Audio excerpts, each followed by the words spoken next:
I never believed in the stories my grandmother used to whisper about the mountains of West Virginia.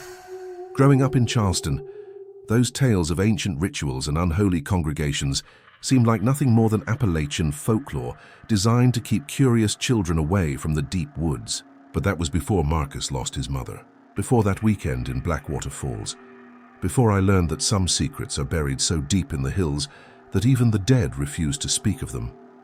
My name is David Chen, and I'm 23 now, but when this happened, I was 17 and thought I understood how the world worked. I thought grief was the worst thing that could touch a person. I was wrong about everything. It was October 2019 when Marcus's mother died suddenly. A heart attack at 42, no warning, just gone between one breath and the next. Marcus and I had been best friends since middle school, bonded by our shared love of horror movies and our mutual inability to talk to girls without stammering. When his world collapsed, I wanted to be the friend who didn't disappear, who didn't offer empty platitudes about God's plan or better places. His father, Robert, was a good man drowning in paperwork and funeral arrangements. 3 days after the service, he pulled me aside in their kitchen, his eyes red-rimmed and desperate. "I need to ask you a favor, David," he said, his voice hoarse from crying. "My parents live up in Tucker County near Blackwater Falls. It's quiet up there, peaceful. I think Marcus needs that right now, needs to get away from all the places that remind him of her." I nodded, understanding. Every corner of their house held memories of Mrs. Patterson, her coffee mug still in the sink, her reading glasses on the kitchen counter, her favorite blanket folded on the couch where she'd watched Netflix just 4 days ago. "I can't go myself," Robert continued. "Too much to handle here with the insurance, the lawyers. But would you go with him? Just for the weekend? Mom and Dad are expecting you both. They've got plenty of room and Marcus could use a friend." Of course I said yes. Marcus was my brother in everything but blood. We left Friday afternoon in Robert's old Ford pickup, driving north through the winding mountain roads of West Virginia. The October foliage should have been beautiful, reds and golds cascading down the mountainsides like spilled paint, but Marcus stared out the passenger window with hollow eyes, seeing none of it. "You don't have to talk," I told him as we climbed higher into the mountains. "I'm just here." He nodded once, then went back to his silence. The GPS lost signal about 20 miles past Blackwater Falls State Park. The road narrowed to barely 2 lanes, then to something that was more suggestion than pavement. Ancient oaks and maples pressed close on both sides, their branches forming a tunnel that blocked out most of the sky. Every few miles we'd pass a rusted mailbox or a dirt driveway disappearing into the trees, but no houses were visible from the road. "Are you sure this is right?" I asked, checking my phone for the 10th time. No signal, no data, just a dead rectangle of glass and metal. Marcus finally spoke. "Grandpa gave me directions, handwritten, said the GPS would just get us lost." He pulled a folded piece of paper from his jacket pocket. 2 more miles, then left at the broken church." The broken church turned out to be exactly that, a small white building with half its steeple missing and boards nailed over the windows. Someone had painted "Forgive Us" in red letters across the front door, though the paint was faded and peeling. We turned left onto an even narrower road that was mostly gravel and hope. The Patterson family property sat in a clearing surrounded by towering pines. The house was old but well maintained, with a wraparound porch and smoke rising from a stone chimney. A vegetable garden stretched along one side, and I could see a small barn and chicken coop in the back. It looked like something from a Norman Rockwell painting, peaceful and timeless. But as we pulled up the circular driveway, I noticed something odd. Despite the fact that it was barely past 5 in the afternoon, every window in the house glowed with warm yellow light, and heavy curtains were drawn tight across them all. It was as if the family was preparing for a siege rather than welcoming visitors. Marcus's grandparents met us on the porch before we'd even turned off the engine. Eleanor Patterson was a small woman with silver hair braided down her back and kind eyes that seemed to catalogue everything they saw. Her husband Thomas was tall and lean, with hands that spoke of a lifetime working the land and a smile that didn't quite reach his eyes. "Marcus, sweetheart," Eleanor said, enveloping him in a hug that lasted longer than necessary. "We're so sorry about your mother. She was special." Thomas shook my hand with a grip that could have crushed walnuts. "And you must be David. Marcus has told us a lot about you in his letters, had he? Marcus wasn't much of a letter writer, but I didn't say anything. The inside of the house smelled like cinnamon and wood smoke, with underlying notes of something earthy I couldn't identify. The furniture was old but comfortable, and every surface seemed to hold framed photographs going back decades. I noticed that most of the pictures showed family gatherings, but always indoors, always with drawn curtains visible in the background. Eleanor led us to the kitchen, where she'd prepared what she called a simple dinner: fried chicken, mashed potatoes, green beans from her garden, and biscuits that were still warm from the oven. It was the kind of meal that could heal souls, and I watched Marcus eat with something approaching appetite for the first time since his mother's death. "How long has your family lived up here?" I asked between bites. Thomas and Eleanor exchanged a look across the table, one of those married couple conversations that happen without words. "Oh, a long time," Thomas said finally. "My great-grandfather built this house in 1923. We've been here ever since." "It must get lonely," I said. Being so far from everything, another look passed between them, this one harder to read. "We like our privacy," Eleanor said, her voice carrying a weight that suggested the conversation was over. After dinner, Thomas walked us out to the guest room, which was actually a converted section of the barn, connected to the main house by a covered walkway. The room was simple but comfortable, with 2 twin beds and a small wood stove already crackling with warmth. "Few things you should know about staying here," Thomas said, his voice taking on a serious tone. "We keep early hours. Lights out by 9, no exceptions. The bathroom's in the main house, but if you need it after bedtime, there's a chamber pot under each bed." Marcus and I exchanged glances. "Chamber pots? What was this, the 1800s? Also," Thomas continued, "you might hear some sounds at night. Wildlife mostly. Coyotes, maybe a bear. Nothing to worry about as long as you stay inside." He paused at the door. "I mean it, boys. Whatever you hear, whatever you think you see, you stay inside this room until morning." "Understood." We nodded, though I felt a chill that had nothing to do with the October air. "Good. Sleep well." But sleep was the last thing on Marcus's mind. As soon as Thomas's footsteps faded, Marcus was up and pacing the small room like a caged animal. "I can't do this, David," he said. "I can't just lie here and think about her. Want to talk about it. No, I want a drink. I want to not feel anything for a few hours." I understood. Grief was a weight that made every breath feel like drowning. But we were in the middle of nowhere, miles from the nearest town, with grandparents who seemed to think electricity was a luxury.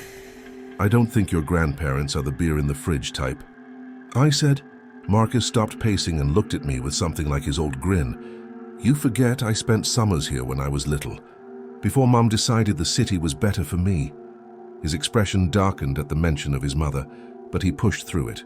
"There's a place about 2 miles down the main road. Miller's General Store. Old guy named Jake runs it. During the day, it's all penny candy and fishing supplies. But at night," he smiled. "At night, Jake sells to anyone with cash and no questions asked." The idea of a night hike through unfamiliar mountain territory didn't appeal to me, especially after Thomas's warning about staying inside. But looking at Marcus's face, really looking at it, I saw desperation there. He needed this distraction, this small rebellion against the weight of loss. "Okay," I said.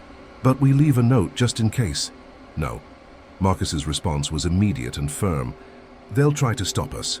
Trust me on this. I know these mountains better than you think." I wanted to argue, wanted to insist on at least telling Eleanor where we were going.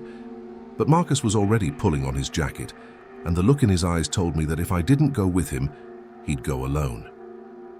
We slipped out through the guest room's back door, avoiding the main house entirely.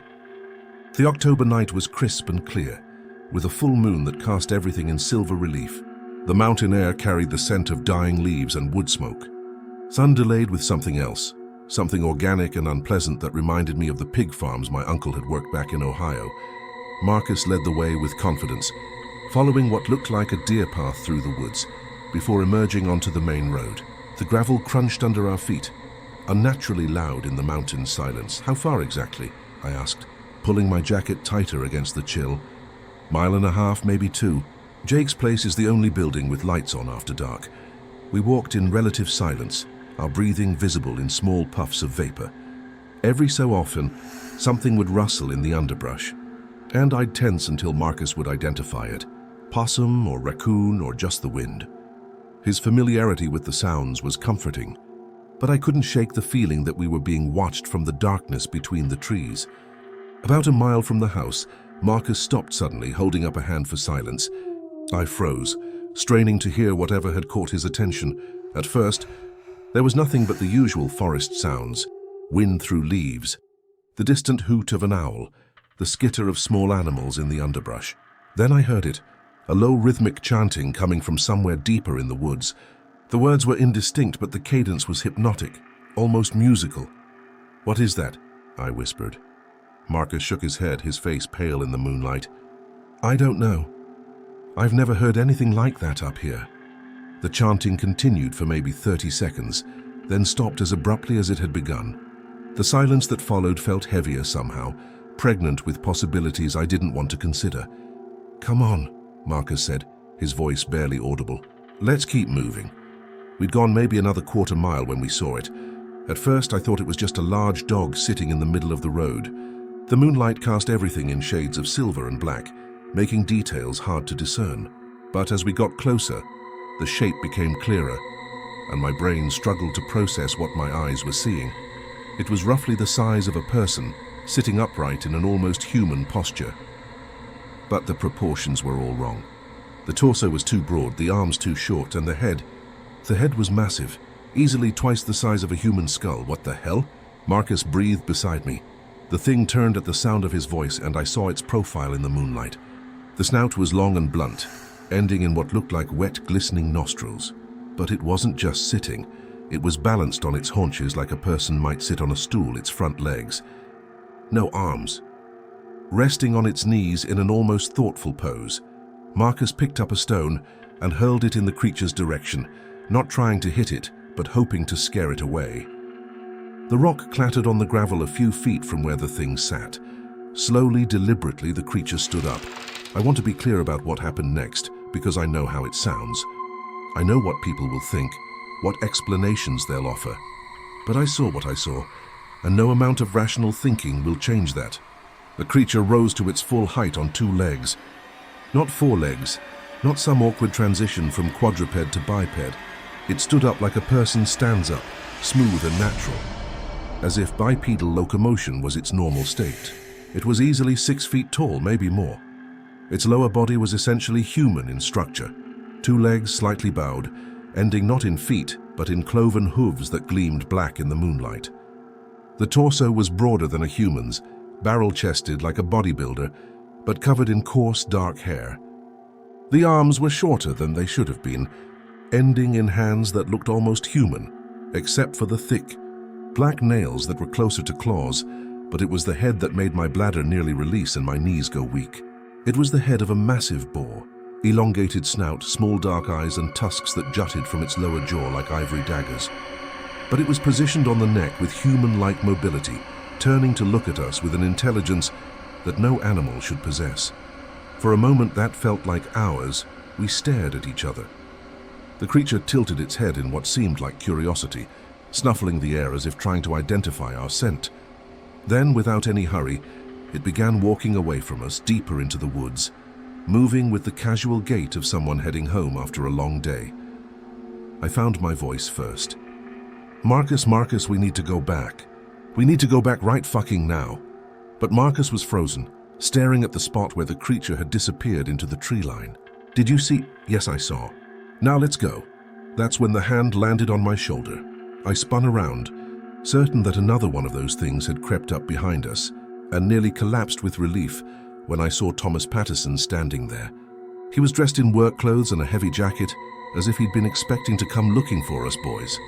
He said quietly, his voice carrying a weight of resignation. "What are you doing out here?" "We were just..." Marcus started, but Thomas cut him off with a raised hand. "I know what you were doing, and I know what you saw." His eyes moved between us, measuring something. "You're lucky it was distracted tonight. Lucky it had somewhere else to be. What was that thing?" I managed to ask. Thomas looked back toward the woods, then at us. "Something that's been in these mountains longer than my family. Longer than any family," he paused. "Something that should have been left alone.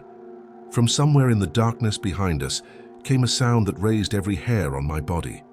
It started as a low grunt, almost pig-like, but rose in pitch and volume until it became something between a roar and a scream.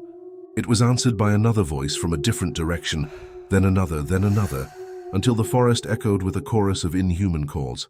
"They're gathering," Thomas said, his voice tight with something that might have been fear or reverence. "We need to get back. Now." He turned and started walking quickly back toward the house, not checking to see if we were following. We hurried to catch up, our feet crunching on gravel that seemed unnaturally loud in the mountain air. "Mr. Patterson," I said, trying to keep my voice steady. "What's happening up here? What was that thing?" He walked in silence for several seconds before answering. "Some stories are older than the towns that tell them.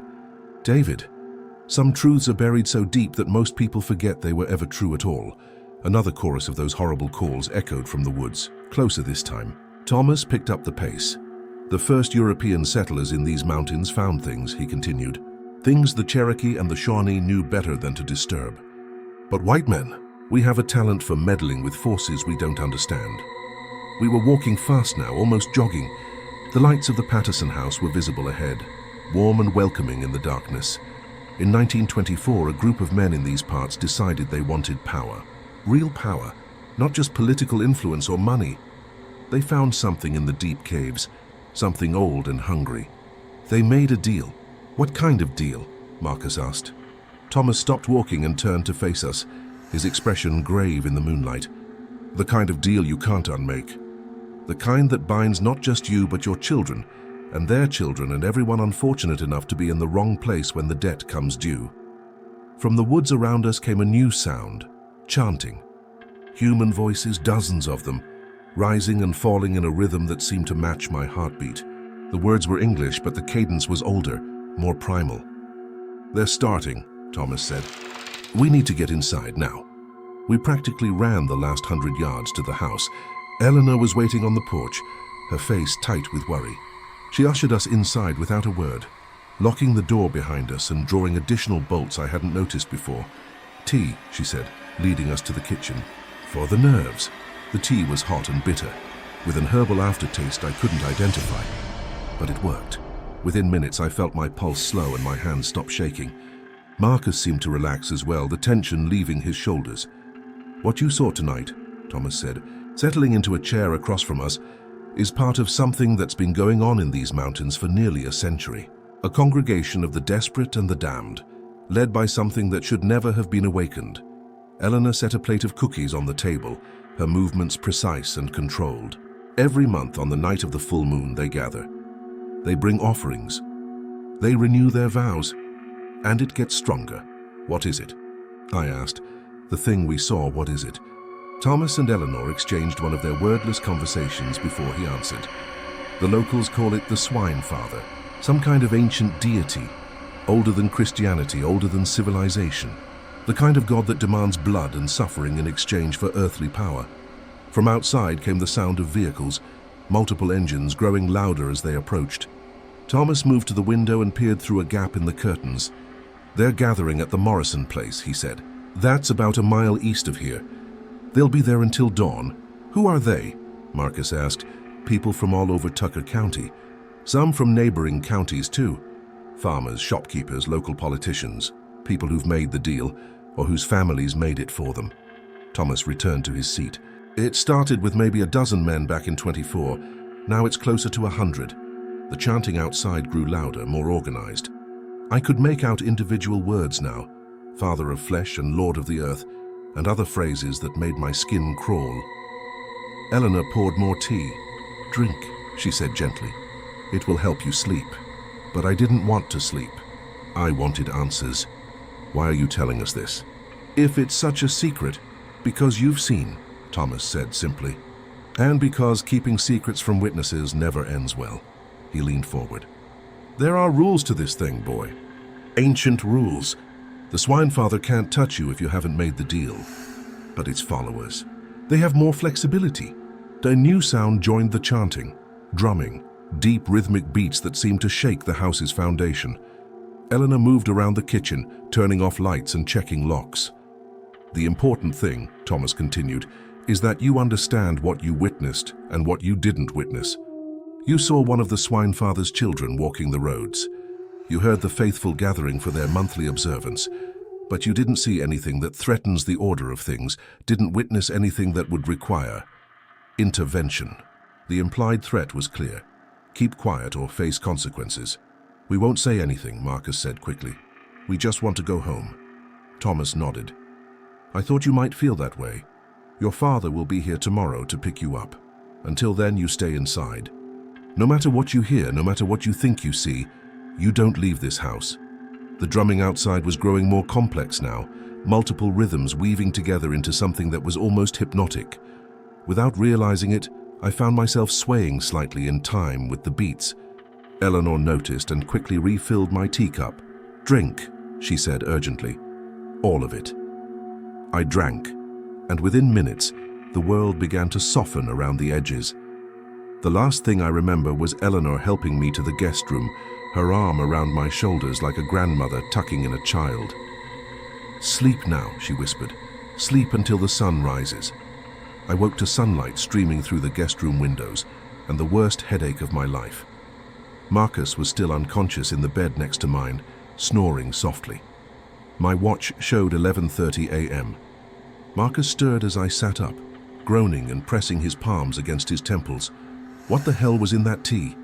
I didn't answer because I was trying to process what I was seeing outside the window. The area around the Morrison place, where Thomas had said the gathering was taking place, was visible from our room.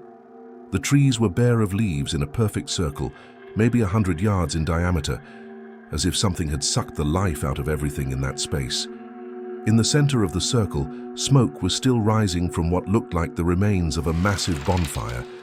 Marcus, I said quietly, come look at this. He joined me at the window and we stared in silence at the scene of devastation. The earth itself looked scorched and barren, and I could see scattered objects that might have been clothing or other things. Eleanor called us for breakfast, her voice artificially cheerful. The meal was eggs and bacon, normal and comforting, but both she and Thomas seemed exhausted, as if they'd been awake all night. Your father called, Thomas told Marcus. He'll be here around 3 to pick you up. Good, Marcus said, not looking up from his plate. No offense, but I'm ready to go home. Thomas smiled, but it was sad. None taken. These mountains aren't for everyone. We spent the rest of the morning in awkward small talk, avoiding any mention of the previous night's events. Thomas showed us his workshop, where he carved wooden figurines for tourist shops in nearby towns. Eleanor taught us how to churn butter, a skill I was certain I'd never use again. But underneath the normalcy, there was tension. Every few minutes, one of them would glance out a window or pause to listen for something we couldn't hear. And I noticed that neither of them ventured very far from the house, even to check on the animals in the barn. Robert arrived exactly at 3, looking better rested than when he dropped us off, but still carrying the weight of fresh grief. He hugged his parents and thanked them for taking care of us, then helped us load our bags into the truck. You boys have a good time? He asked as we pulled out of the driveway. Marcus and I exchanged glances. Yeah, Marcus said. It was educational. The drive back to Charleston was quiet. Marcus slept most of the way, his head against the passenger window. I stared out at the mountain scenery and tried to convince myself that the previous night had been some kind of stress-induced hallucination brought on by grief and Eleanor's herbal tea. But I knew better. I'd seen what I'd seen, heard what I'd heard. As the more I thought about it, the more questions arose. Why had Thomas and Eleanor been so prepared for our nighttime adventure? How had Thomas known exactly where to find us? And what was in that tea that had knocked us out so completely? Back in Charleston, life resumed its normal rhythms. Marcus returned to school. I went back to my part-time job at the movie theater, and we fell back into our old routines. But something had changed between us. When we talked about movies now, the horror films that had once excited us seemed tame and predictable. When we hung out with other friends, their concerns about homework and dating seemed trivial. We never directly discussed what had happened in the mountains, but sometimes I'd catch Marcus staring off into the distance with a troubled expression, and I knew he was thinking about it too. 3 weeks later, I found an article in the Charleston Gazette about a missing persons case in Tucker County. A hiker named Jennifer Walsh had disappeared while camping near Blackwater Falls. The article mentioned that this was the third disappearance in the area over the past 2 years, all occurring during full moon periods. I showed the article to Marcus, and for a moment his mask slipped. "We have to do something," he said. "Like what?" "Tell the police we saw a pig man walking around? They'd laugh us out of the station. People are disappearing, David. What if that thing we saw, what if it what? We don't know anything. We don't understand what we witnessed." Marcus was quiet for a long moment. "Then my grandmother called yesterday. She wanted to make sure we were settling in well after our visit. But the way she said it was like she was checking to make sure we weren't having nightmares or talking to people we shouldn't." A chill ran down my spine. "What did you tell her?" "That we were fine, that we appreciated their hospitality, that we understood the importance of keeping family business private. And she sounded relieved. That night I had the first of what would become recurring dreams. I was back on that mountain road, but this time I was alone. The creature was there again, standing in the moonlight, but now it was speaking to me in a voice like grinding stone. "You have seen," it said. "You cannot unsee. You belong to us now." I woke up in a cold sweat, the taste of Eleanor's bitter tea still in my mouth. Over the next few months, I researched everything I could find about Tucker County, West Virginia. Most of what I found was standard tourist information, hiking trails, camping sites, local history. But buried in old newspaper archives and academic papers about Appalachian folklore, I began to piece together a darker story. References to animal disappearances dating back to the 1920s, accounts of devil worship in remote mountain communities, dismissed by authorities as religious hysteria. Reports of strange sounds and lights coming from the deep woods during full moon nights, and scattered throughout these accounts were mentions of the Swine Father, sometimes called the Boar King or the Lord of the Wild, an ancient deity supposedly worshipped by pre-Columbian peoples in the region. According to the few academic sources I could find, the entity was associated with fertility, sacrifice, and the thin boundary between civilization and savagery. One paper, written by an anthropologist from West Virginia University in 1987, included a chilling passage. Local informants speak of a surviving cult that maintains the old ways in the most remote sections of Tucker County. According to these accounts, the congregation meets monthly to renew their covenant with an entity they refer to as the Swine Father.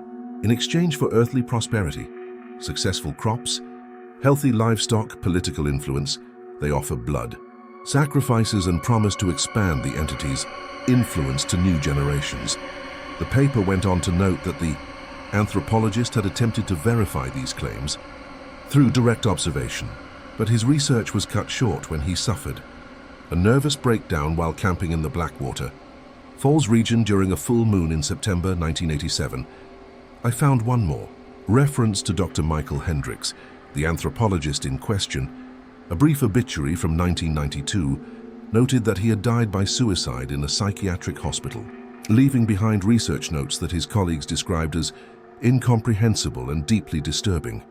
By the time I graduated high school, I had accumulated a substantial file on the Tucker County situation. Marcus knew about my research but didn't want to discuss it. He'd found other ways of coping with his grief: therapy, art, a serious girlfriend who helped ground him in the present instead of obsessing over the past. "Let it go, David," he told me one evening as we walked around the Charleston riverfront. "Whatever's happening up there, it's been happening for a long time. It's not our problem." But I couldn't let it go. Every month, on the night of the full moon, I found myself thinking about that mountain road and wondering what was happening in those woods. Every few weeks, there would be another missing person report from Tucker County or the surrounding area. Always during the full moon. Always someone hiking or camping alone. When I turned 18, I made a decision that Marcus thought was insane. I was going back. "Are you completely out of your mind?" he asked when I told him my plan. "Those people made it clear we should stay away. And after what we saw, that's exactly why I have to go back," I said. "People are disappearing, Marcus, and I think I know why. So call the FBI, call the state police, hell, call the National Guard, but don't go up there alone." But I knew that wouldn't work. Any investigation would be met with stone walls and closed mouths. The people of Tucker County had been keeping this secret for nearly a century. They weren't going to break just because some outside authority started asking questions. I spent 2 months preparing. I bought camping equipment, a high-end camera with night vision capabilities, and a satellite phone that would work even in the deep mountains. I studied maps of the region until I could navigate the back roads blindfolded. And I waited for October, when the full moon would align with my college's fall break. The drive back to Tucker County felt like traveling backward through time.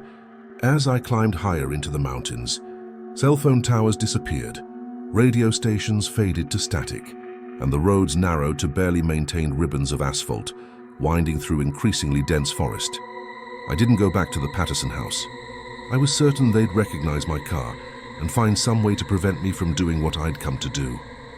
Instead, I found a secluded spot about 5 miles from their property and set up camp in a small clearing hidden from the road. My plan was simple: wait for the full moon gathering, document whatever I could with the camera, and get out before dawn. I'd upload the footage to multiple internet platforms simultaneously, making it impossible for anyone to suppress the evidence. What I hadn't counted on was how the mountains themselves would react to my presence. The first night was uneventful. I set up my tent, tested my equipment, and settled in to wait. But as darkness fell, the forest around me became unnaturally quiet. No birds, no insects, no small animals moving through the underbrush. Just an oppressive silence that seemed to press against my eardrums. Around midnight, I heard footsteps circling my campsite. Slow, deliberate steps that crunched on fallen leaves and snapped twigs underfoot. I grabbed my camera and night vision scope, but when I looked out through the tent flap, I saw nothing but empty forest. The footsteps continued for about an hour, always just outside the ring of light cast by my camp lantern. Then they stopped and the silence returned. The second night was worse.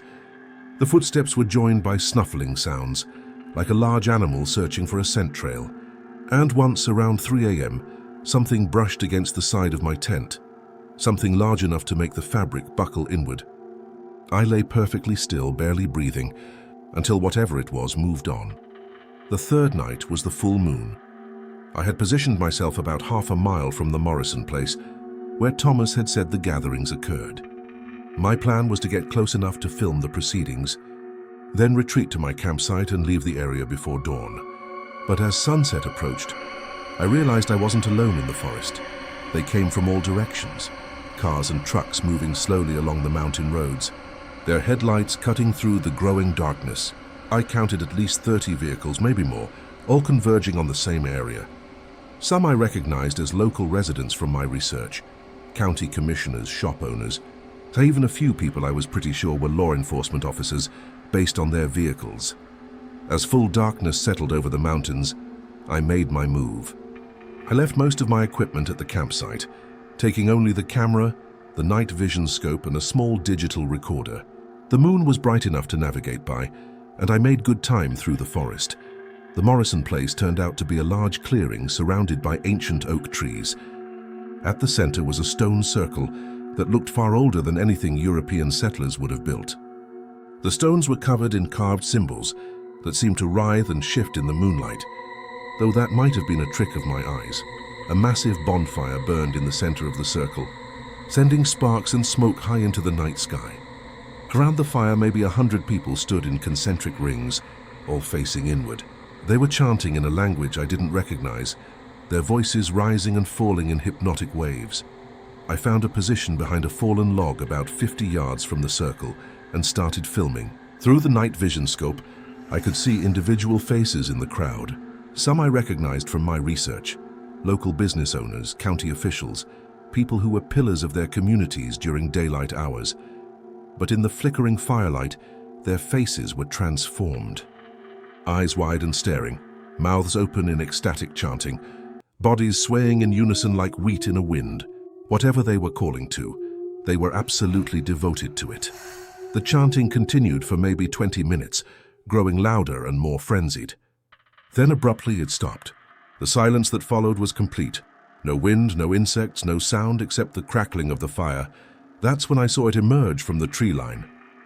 The Swine Father was larger than the creature Marcus and I had encountered on the road, at least 8 feet tall, with massive shoulders and arms that could probably snap a grown man in half.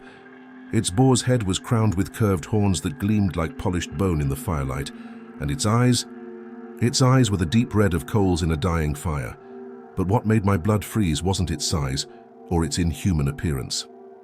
It was the way it moved, with the confident gait of something that owned everything it surveyed, something that had never known fear or doubt.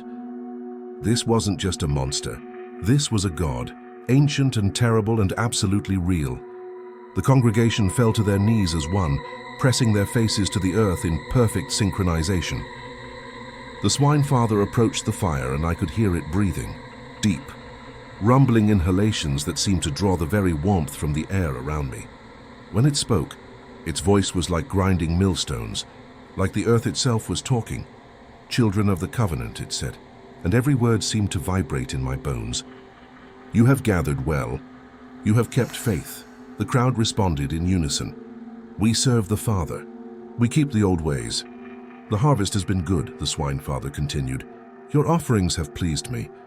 Your loyalty will be rewarded." That's when I noticed them. Shapes moving at the edge of the clearing just beyond the firelight. More of the pig creatures, smaller than their father, but still massive by human standards. They walked upright on their hind legs, carrying bundles that they set down near the fire. I adjusted my camera's zoom, trying to get a better look at what they were carrying. The night vision revealed details I immediately wished I hadn't seen. Bodies. Human bodies, some clearly fresh, others in various stages of decomposition. Men, women, teenagers. The missing hikers and campers from the past several years, plus others I didn't recognize. They were arranged in a neat pile like cordwood, their lifeless eyes reflecting the firelight. My hands were shaking so badly I could barely hold the camera steady. This wasn't just some bizarre mountain cult practicing ancient rituals.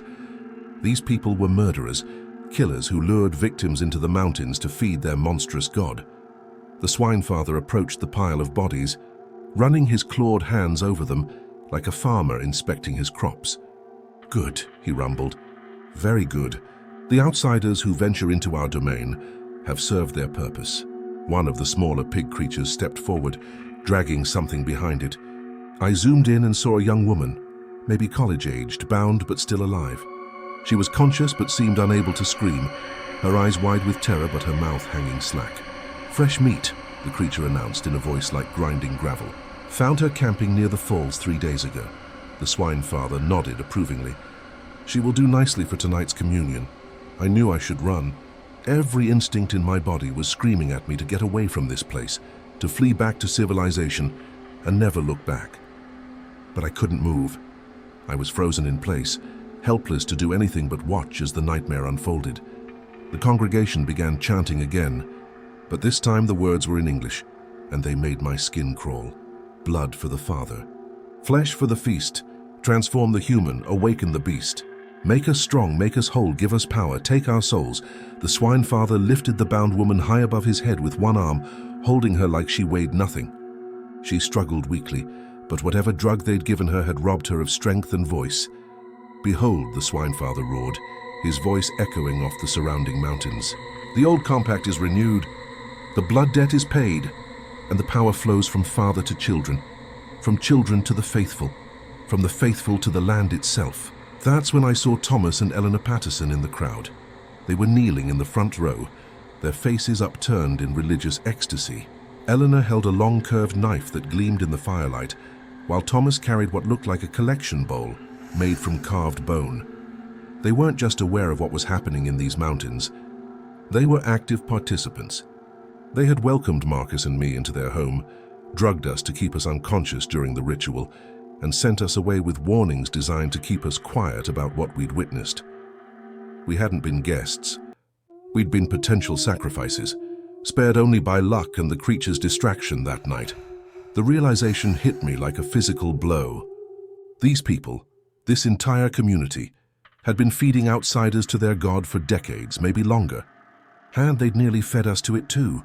The Swine Father lowered his arm, bringing the woman's face close to his own. When he spoke, his voice was almost gentle, like a parent comforting a child. "Do not fear, little one. Your death serves a purpose greater than your small life could ever achieve. Through your sacrifice, the faithful grow strong. Through your blood, the old powers awaken. Through your flesh, the covenant is renewed. The woman's eyes were rolling back in her head, but whether from terror or drugs, I couldn't tell. The swine father extended one massive claw and drew it across her throat in a single, precise motion. Blood cascaded down onto the fire, causing it to flare bright green for a moment before settling back to its normal orange glow. But the woman didn't die. Instead, she began to change. Her limbs elongated, her spine curved, and coarse hair began sprouting from her skin. Her face pushed outward into a snout, and her screams, when she finally found her voice, were no longer entirely human. The transformation took maybe 2 minutes, but it felt like hours. By the time it was complete, there was nothing left of the young woman who'd been camping near the falls. In her place stood another of the pig creatures, smaller and more delicate than the others, but unmistakably one of them. The congregation cheered, a sound that was part celebration and part hunger. The swine father placed his massive hand on the new creature's head in what might have been a blessing. "Welcome, my child," he rumbled. "You have been reborn into the true faith. You will serve faithfully as all my children serve." The new creature bowed its head and made a sound that was part grunt, part sob. Whatever remained of the woman's human consciousness was trapped inside that transformed body, aware but powerless. I had seen enough. More than enough. I needed to get away from this place, get back to civilization, and find someone who would believe me. The FBI, the state police, the National Guard, someone had to be willing to investigate a mass murder cult. Even if my story sounded insane, I started to back away from my hiding spot, moving as quietly as possible through the underbrush. But I'd only gone maybe 20 feet when a hand fell on my shoulder. "Well, well," a familiar voice said behind me. "Look what we have here." I spun around to find Thomas Patterson standing there, still dressed in his ritual robes, but now holding a shotgun pointed directly at my chest. His kind grandfather act was completely gone, replaced by cold calculation. "David Chen," he said conversationally. "I was wondering when you'd show up. Eleanor had a feeling you'd be back. She's got a sixth sense about these things." "Let me go," I said, trying to keep my voice steady. "I won't tell anyone what I saw. I'll disappear, move to another state. You'll never see me again." Thomas chuckled, but there was no warmth in it. "I'm afraid it doesn't work that way, son. You've seen too much. You know too much. And the father. Well, the father has been asking about you specifically." My blood turned to ice. "What do you mean?" "He remembers you from that night 5 years ago. You and Marcus both. He was curious about the 2 young men who saw one of his children and didn't run screaming into the woods." Thomas gestured with the shotgun barrel. "Start walking toward the fire. Nice and slow, I didn't move. Marcus doesn't know anything." "He's forgotten all of this." "Has he?" Thomas asked. "Are you sure about that? Because Eleanor had a very interesting conversation with him last month. Seems he's been having some disturbing dreams lately. Dreams about pigmen and mountain rituals and blood sacrifices." The implication was clear. They were watching Marcus too, waiting for him to become a problem that needed to be solved. "Please," I said. "He's grieving his mother. He's not a threat to you." "Maybe not," Thomas agreed, "but you certainly are. Now start walking, or I'll shoot you here and drag your body to the fire myself." I had no choice. With the shotgun trained on me, I walked slowly toward the ritual circle, my camera still recording everything. At least if they killed me, there might be some evidence left behind. Maybe someone would find my equipment and figure out what had happened. The congregation parted as Thomas marched me into the circle. Up close, the swine father was even more terrifying, a mountain of muscle and fur and barely contained violence that radiated an aura of ancient power. "Ah," the creature rumbled when it saw me. "The young witness returns." "I was hoping you would. Why?" I managed to ask. The swine father's lips pulled back in what might have been a smile, revealing rows of yellowed tusks. "Because you have something I want, David Chen. Something very precious indeed." "I don't understand. You saw me that night 5 years ago, yet you did not break. You did not run mad into the woods or collapse into babbling hysteria. You retained your sanity, your memory, your curiosity." The creature leaned closer, and I could smell its breath, hot metal and rotting meat. "That requires a particular kind of mind, a particular strength of will. Such minds are rare and they serve my purposes well." "What purposes?" "Expansion. the Swine Father said simply.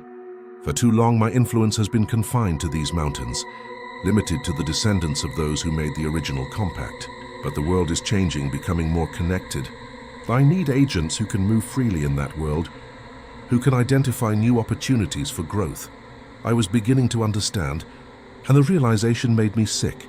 You want me to help you find new victims? Victims is such an ugly word, the creature replied. I prefer to think of them as converts. People who can be brought to understand the truth of the old ways, who can be persuaded to join our congregation willingly. And if I refuse? The Swine Father gestured to the pile of bodies near the fire.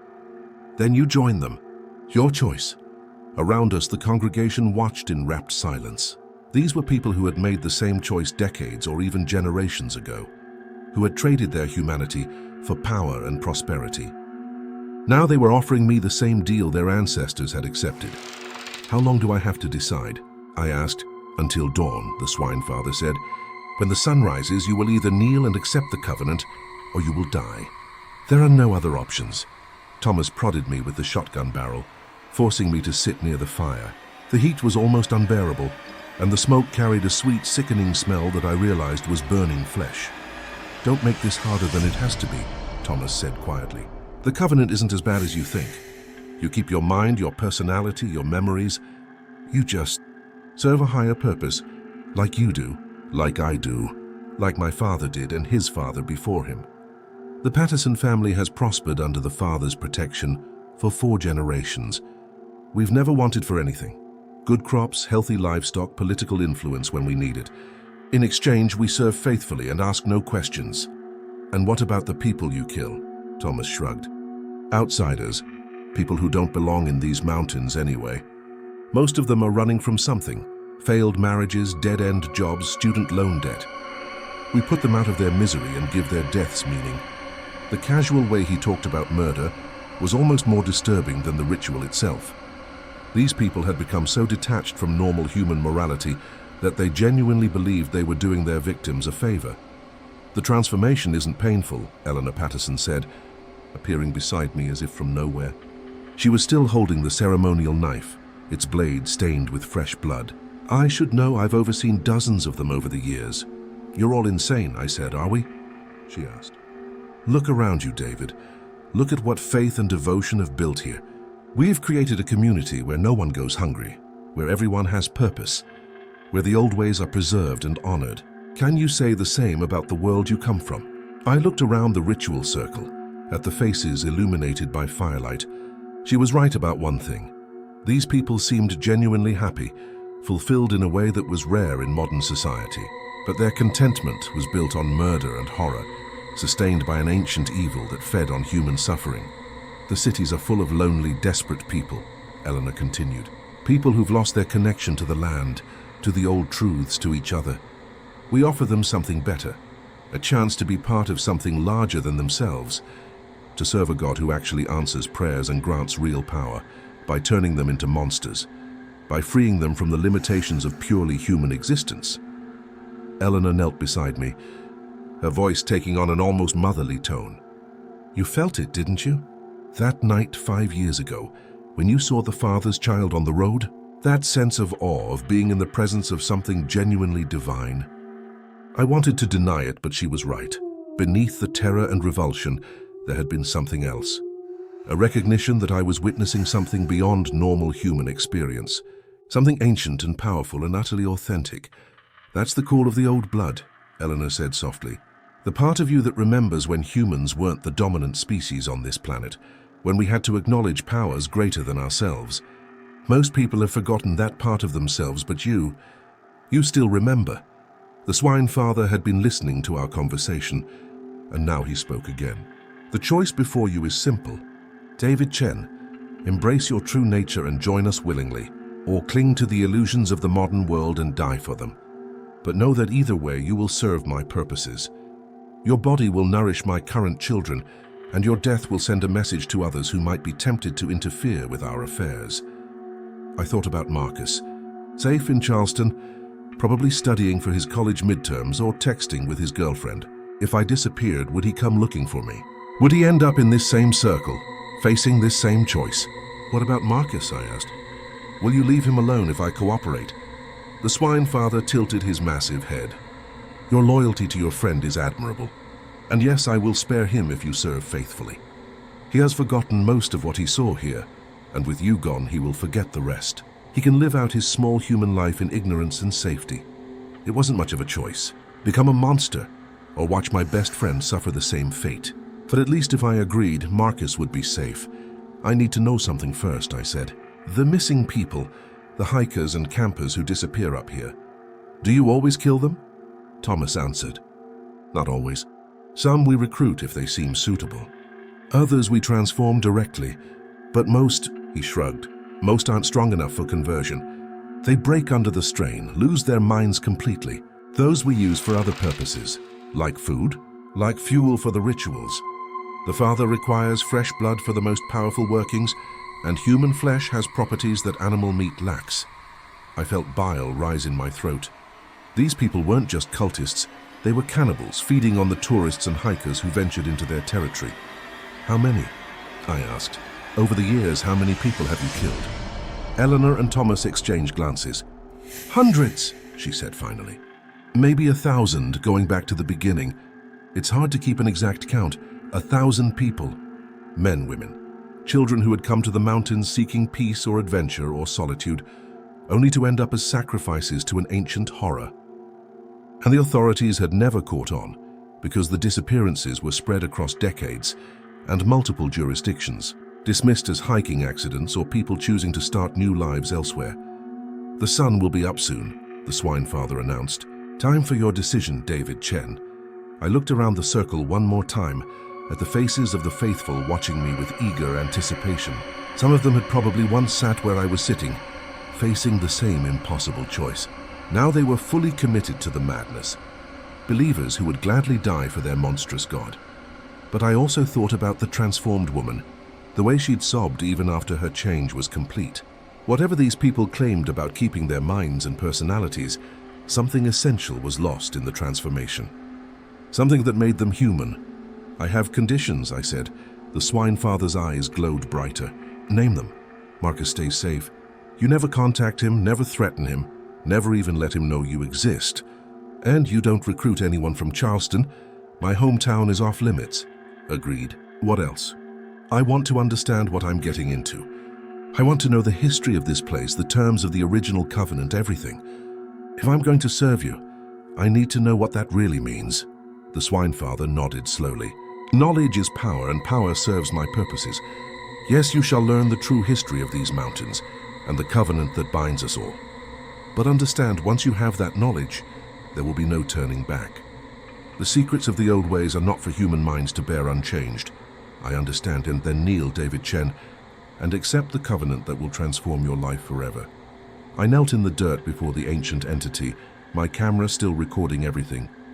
At least there would be a record somewhere of what had really happened here.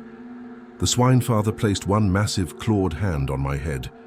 His touch burned like acid, and I could feel something dark and hungry flowing into me. Not just knowledge, but a fundamental change in how I perceived reality. Images flooded my mind.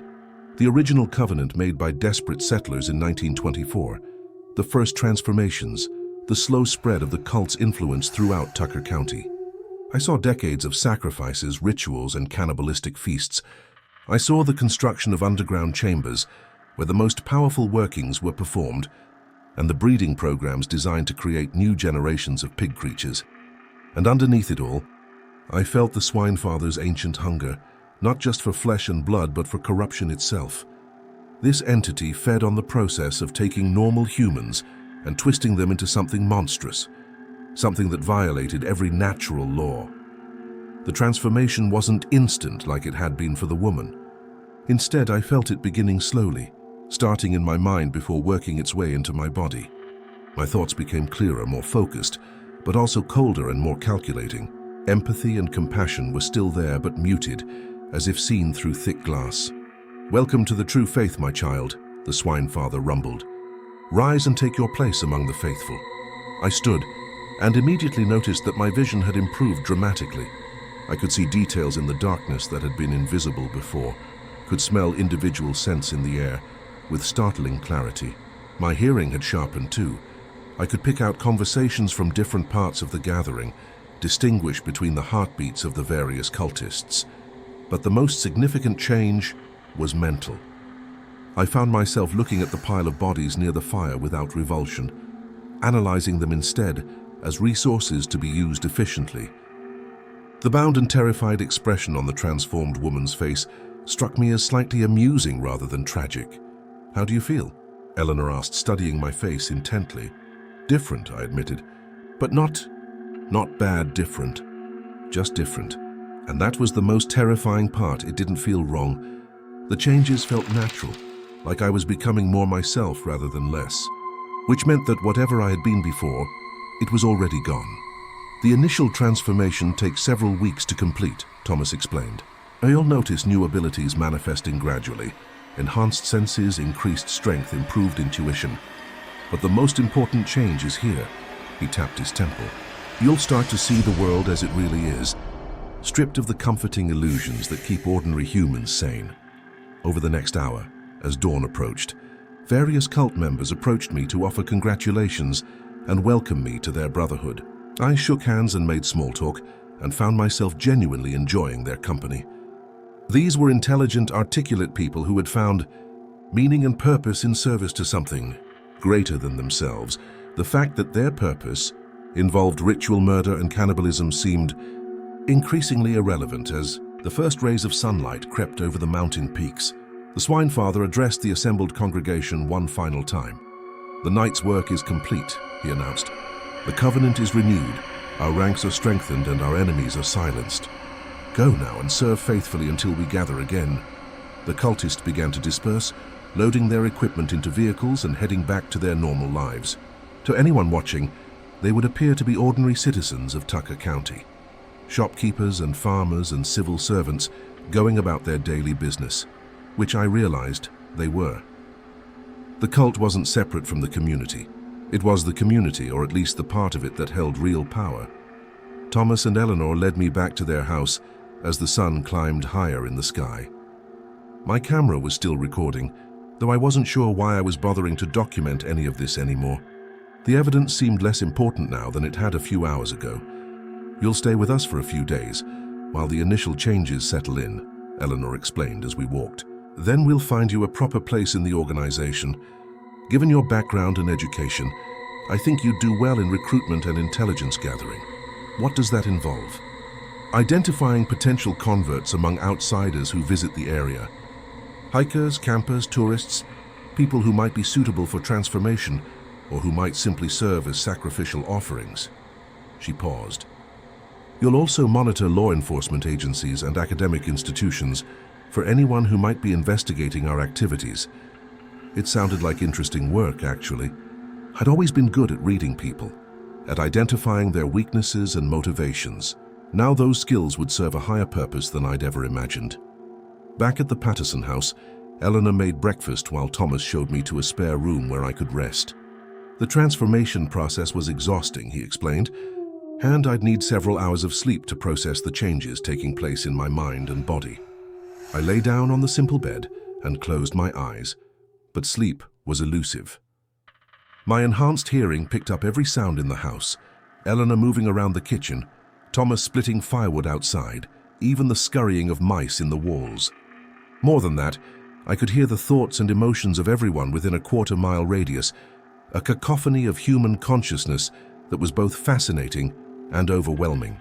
Over the following weeks, I threw myself into my new role with enthusiasm. Eleanor taught me how to identify potential converts among the tourists and hikers who visited the area, while Thomas showed me the hunting grounds and escape routes the cult used to capture victims without attracting official attention. My first solo assignment was a college student named Jennifer Morrison, who had come to the mountains to do research for her anthropology thesis. She was perfect for conversion, intelligent, curious, isolated from family and friends, and already interested in alternative spiritual practices. I approached her at a coffee shop in the nearest town, striking up a conversation about her research. She was studying Appalachian folklore, particularly stories about supernatural creatures and ancient rituals. I could hardly have asked for a better opening. There are some fascinating local legends about these mountains, I told her over coffee. Stories that go back to before European settlement. If you're really interested in authentic folklore, I know some people who might be willing to share what they know. Jennifer's eyes lit up. That would be incredible. Most of the academic sources I've found are just second-hand accounts written by outsiders. These would be first-hand accounts from people whose families have lived here for generations. But they're private about their traditions. Outsiders aren't usually welcome. I understand completely. I'd be honored to learn whatever they're willing to share. Over the next few days, I earned her trust by sharing carefully selected pieces of local history and folklore. I told her about the Patterson family's long residence in the area, about the old traditions that survived in the remote communities, about the spiritual practices that had been passed down through generations. It sounds like these people have maintained a genuine connection to the pre-industrial world. Jennifer said during one of our conversations, most indigenous traditions were completely destroyed by colonization, but it sounds like something survived here. More than survived, I told her. Thrived. But you'd have to see it to believe it. I arranged for her to meet Thomas and Eleanor, who played their roles perfectly, the wise elders preserving ancient knowledge for those worthy to receive it. Jennifer was completely charmed by them, and when they invited her to attend a traditional ceremony in the deep woods, she accepted eagerly. The night I led her to the ritual circle, I felt nothing but satisfaction at a job well done. Jennifer Morrison had come to the mountains seeking authentic spiritual experience, and I was about to give her exactly that, along with a transformation that would make her something far greater than she'd ever dreamed of becoming. The Swine Father welcomed her personally, praising her curiosity and academic dedication. The transformation ritual was performed with special care, ensuring that she retained her intelligence and research skills while gaining the enhanced capabilities that would make her useful to the cult.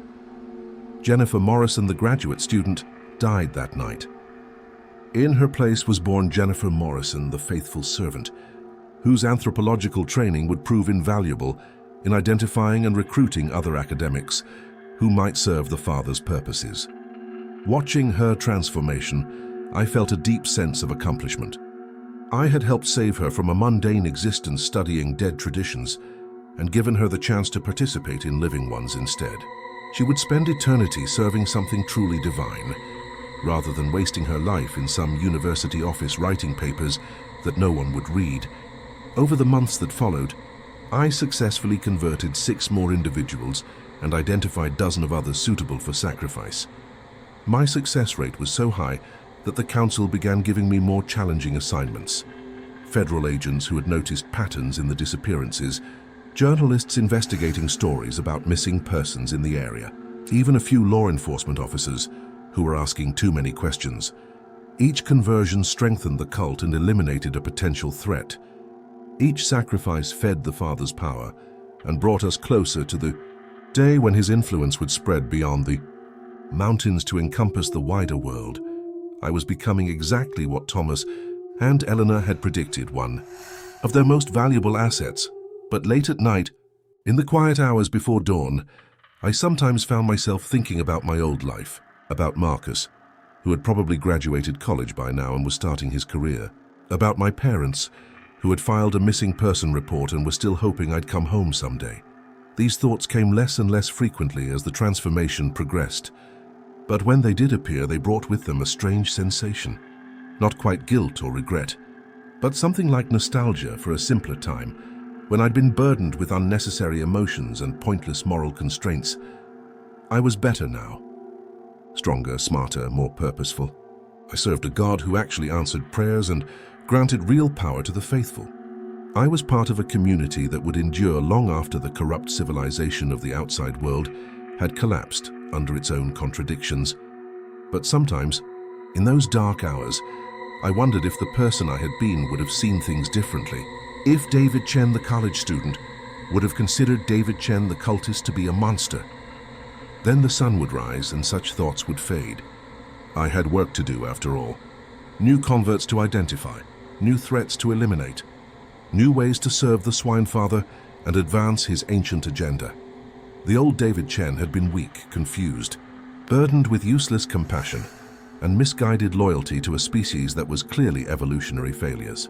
The new David Chen was part of something greater, something that would ultimately inherit the earth and transform it according to older, truer laws. And if that transformation required the sacrifice of a few thousand or a few million ordinary humans along the way, well, that was simply the price of progress. 5 years have passed since that night in the ritual circle. I now hold a position on the council, overseeing recruitment operations across 3 states. Under my guidance, the cult has grown from a few hundred members to over 2,000, with cells established in major cities throughout the region. The breeding program has also expanded dramatically. We now have over 100 hybrid offspring, with more being born every month. The oldest ones are reaching maturity and have begun establishing their own hunting territories in remote areas across the country. But perhaps most importantly, we've begun the next phase of the Father's plan: integration with mainstream society. Several of our converts now hold positions in state and federal agencies, providing us with early warning about investigations and helping to redirect official attention away from our activities. We have members in universities conducting research that will provide academic credibility for our eventual public emergence.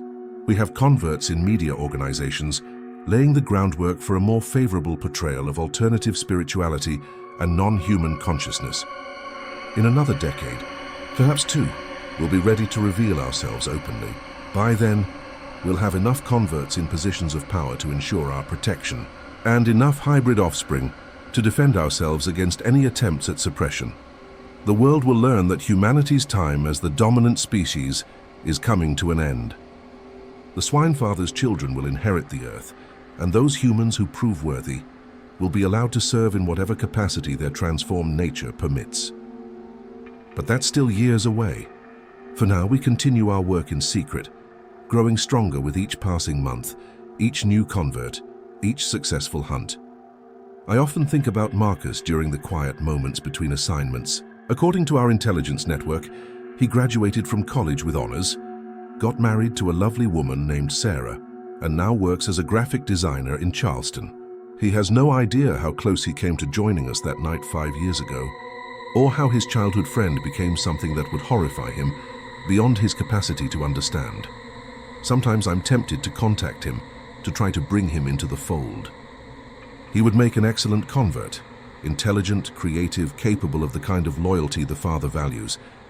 But I made a promise, and the transformed version of myself still honors certain commitments from my previous existence. Marcus will live out his brief human life in ignorance and relative safety. When the great revelation comes, when the Father's children emerge from the shadows to claim their inheritance, Marcus will be among the first to understand what the world has become. Perhaps then he'll even thank me for the mercy I showed him, or perhaps he'll simply be consumed along with the rest of his kind. Either way, his fate is no longer my concern. I have more important work to focus on. Tomorrow I'm meeting with a young woman named Rebecca Walsh, a documentary filmmaker who's been investigating the disappearances in Tucker County. She thinks she's hunting a story, but she's actually walking into a carefully laid trap. Rebecca will make an excellent addition to our media outreach team. Her skills will prove invaluable when the time comes to shape public perception of our emergence. And if she proves unsuitable for conversion, well, the Father's children are always hungry. The old David Chen might have felt guilt about such calculations. He might have tried to warn Rebecca, to help her escape the web we've woven around her investigation. But the old David Chen was weak, constrained by obsolete moral concepts and misguided loyalty to a failing species. The new David Chen serves a higher purpose, one that transcends such petty concerns. The old David Chen is dead. He died the night he knelt before the Swine Father and accepted the covenant that transformed him into something greater. What remains is a loyal servant of powers far older and more enduring than human civilization. What remains is a predator perfectly adapted to hunt in the modern world, capable of walking among ordinary people while identifying those who would serve our purposes. What remains is proof that evolution doesn't always follow the paths that science textbooks describe. Sometimes it requires a helping hand from entities that understand the true nature of reality. Sometimes it requires sacrifice, of innocence, of humanity, of everything that holds a species back from achieving its full potential. I am no longer human, and I'm grateful for that transformation every day. Humanity was always a transitional stage, a stepping stone towards something greater. The Swine Father's children represent the next phase of terrestrial evolution, and I'm honored to serve as midwife to that process. The future belongs to us now. The age of humanity is ending, and the age of the Father is about to begin. And deep in the mountains of West Virginia, in caves that predate human civilization, something ancient and hungry continues to grow stronger with each passing night. Something that remembers when the world was young and wild, before cities and laws and the illusion of human dominance. Something that is very patient and very determined, and utterly without mercy for those who would stand in its way. The Swine Father is coming, and the world will never be the same. But you probably think this is just a story, don't you? Just another internet tale designed to give you a few minutes of entertainment before you go back to your ordinary life. That's fine. That's what we want you to think, for now. But if you ever find yourself hiking in the mountains of West Virginia, if you ever hear chanting in the darkness, or see strange lights flickering between the trees, remember what I've told you. Remember that some stories are true, even when they seem impossible. Remember that there are places in this world where the old powers still hold sway, where ancient hungers are fed by modern prey, where the price of curiosity can be transformation into something that your human mind can't even comprehend. And remember that we're always watching, always recruiting, always expanding our influence into new territories. Maybe you'll be lucky, maybe you'll stay in the cities where it's safe, surrounded by concrete and steel and the illusion of human control. Or maybe you'll be one of the curious ones, one of the seekers who venture into the deep places, looking for something real, something authentic, something that will give meaning to your empty life. If you are, we'll be waiting for you. We'll welcome you with open arms and warm smiles. We'll show you wonders beyond your imagination. We'll offer you the chance to become something far greater than you ever dreamed possible. And when you kneel before the Swine Father and feel his transformation beginning in your mind and body, when you realize that everything you thought you knew about reality was just comfortable lies designed to keep you docile and weak, you'll understand why I chose this path. You'll understand why serving something truly divine is worth any sacrifice. You'll understand why the old world has to die for the new one to be born. And in that moment of understanding, you'll thank us for showing you the truth, just like I thanked Thomas and Eleanor Patterson on the night they saved my soul by destroying everything I used to be, just like Jennifer Morrison thanked me when she realized that her anthropology degree had prepared her perfectly for her new role as a prophet of the coming age, just like Rebecca Walsh will thank me tomorrow night, after she learns what her documentary investigation has really uncovered. The Father's children are everywhere now, walking among you, identifying the worthy and the expendable, preparing for the day when we no longer need to hide. That day is coming sooner than you think, and when it arrives, you'll finally understand what Marcus and I witnessed on that mountain road 15 years ago. Not a monster, but a herald. Not an aberration, but an evolutionary inevitability. Not an ending, but a beginning. The Swine Father is patient, but his patience is not infinite. The covenant is written in blood and sealed with transformation, and the old world is running out of time. Sleep well tonight if you can. Dream of your safe, ordinary life while you still have it, because tomorrow, or next week, or next month, you might find yourself on a mountain road in the darkness, face to face with something that shouldn't exist. And when that happens, remember what I've told you. Remember that there are worse things than dying. Remember that some transformations can't be undone. And remember that the Swine Father's children are always hungry for new converts. If you found this account disturbing, please share it with others. The more people who know the truth, the better prepared humanity will be for what's coming. Leave your thoughts in the comments below. I'd love to hear your theories about what really happened to David Chen and what might be lurking in the mountains of West Virginia. And if you want more stories like this, make sure to subscribe and hit the notification bell so you never miss an upload. Until next time, stay curious, but stay safe.